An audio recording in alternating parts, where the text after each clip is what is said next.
Do you want to level up your drum sounds from this to this?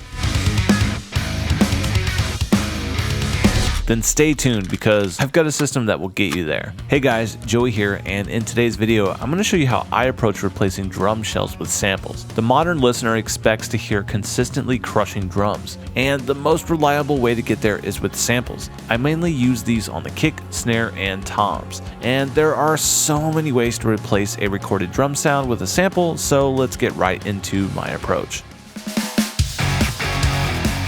Getting a great sounding drum sound starts with a tight performance and edit. I'm going to be using Drumagog, which plays a sample based on the close mic waveforms. This means the shells have to be on time. My approach to editing is to get rid of all the information that isn't the drum hit that I want on each track. For example, this track only has kick hits on it. I go by hand and I cut out all the bleed from the snare, toms, and cymbals because of how these sampler programs work. If there's a noise on the kick track that's louder than the kick drum, it'll misfire a sample. Good drums start with good preparation, so we make sure that our edits are clean. Once everything's edited correctly, I'll set my dynamics. Rather than using MIDI or clip gain for every hit, I like to separate my drums into layers. Each layer will have a different sample, volume, and EQ setting. This makes it super easy to set each hit to a predictable fixed velocity. It also saves a lot of time when mixing a complicated song with a lot of dynamics. Let's start by adding some samples to see how it works.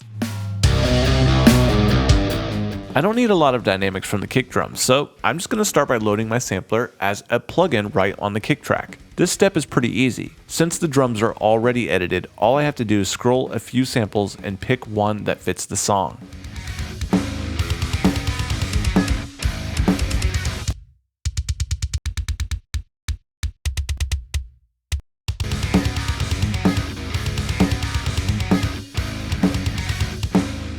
Sometimes when a song has a lot of fast double kicks, I'll duplicate the track and treat it differently. Let's try it here.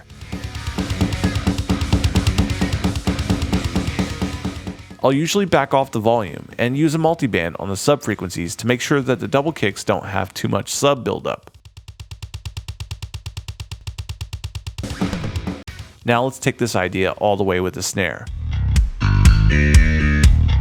The snare drum is really important because it's one of the things that makes a song feel human. We're all pretty used to hearing kick drums that sound uniform, but hearing the same snare over and over can make a song feel robotic. That's why whenever possible, I love using multi-samples for snares. This basically means that the snare drum was recorded with the same configuration several times, with the drummer hitting at different velocities and different samples per velocity layer. This is great because it gives me more control over how hard the drummer is hitting without having to mix a totally new sample. The amount of snare layers really depends on the song. For this one, I think a soft, medium, hard, and hardest will be enough. I'm going to start by finding the hardest sample.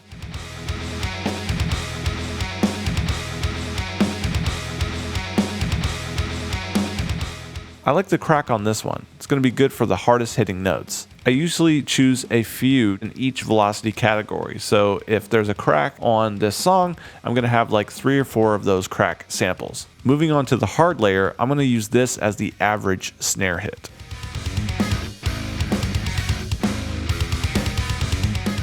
I'm going to add a few other options on that layer as well. Moving on to the medium layer, that's similar to the main snare. I'm just going to turn the track volume down a little bit to make it softer and add a couple extra hits.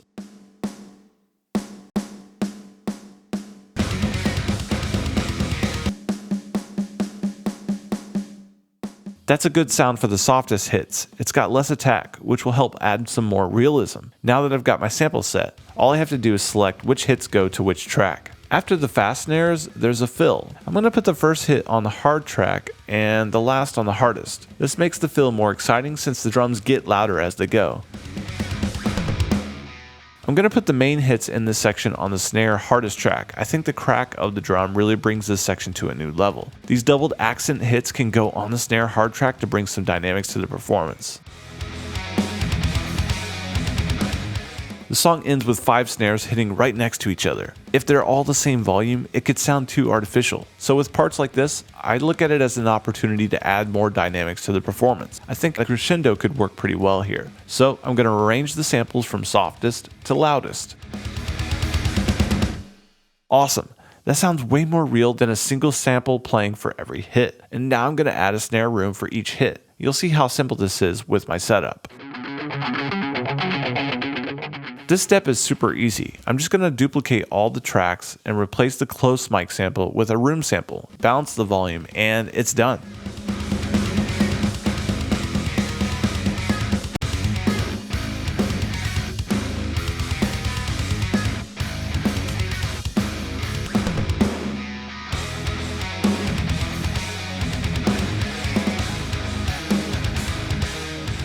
Awesome. Just by duplicating the tracks and picking some samples, my rooms are all set to go. The last thing I'll do is group all the rooms into a snare room bus and all the close mics into a snare bus and put both of them on a snare group bus. Now let's go to the last of the drum shells. There's only 2 tom hits in this song, so there's not a lot of work to do here. Just grab a cool sample for each tom and make sure that they're audible over the mix. Depending on what sampler you use, you may even be able to trigger the tom room sample at the same time as the shell sound, and that makes it easy to get a finished tom sound out of one track. One thing you have to keep in mind when using external samples is how different they may be to the original drum. Overhead and room mics can pick up the fundamental tone of the recorded drums and sound out of place when played at the same time as the samples. So I like to use an EQ to cut these tones out of the room tracks if that's going to be an issue. Check out how the rooms sound during this fast snare section. I'm hearing the original snare too clearly, which is distracting in the mix. I'm going to find that sound with EQ and reduce it.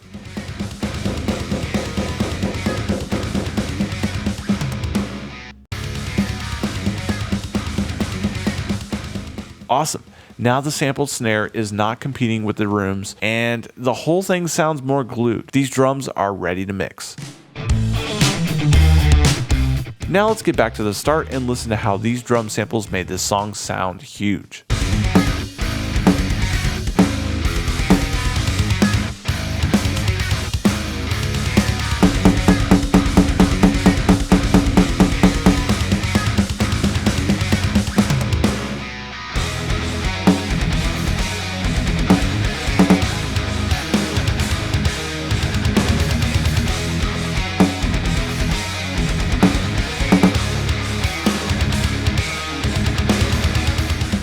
And that's it. Whether you're reinforcing or outright replacing shells, drum samples are an effective staple of modern production. Just make sure that you're being careful with the velocities. You can have an organic and huge sound, but it just takes time. Do you use drum samples in your mix? I know this can be a controversial topic, so I want to hear your take. Let me know if and how you use this tool in your mixes. Thanks for watching, and if you like this video, hit that subscribe button. Don't forget to check the links in the description below and tap that bell to get notified whenever we upload new videos. Until next time, happy mixing.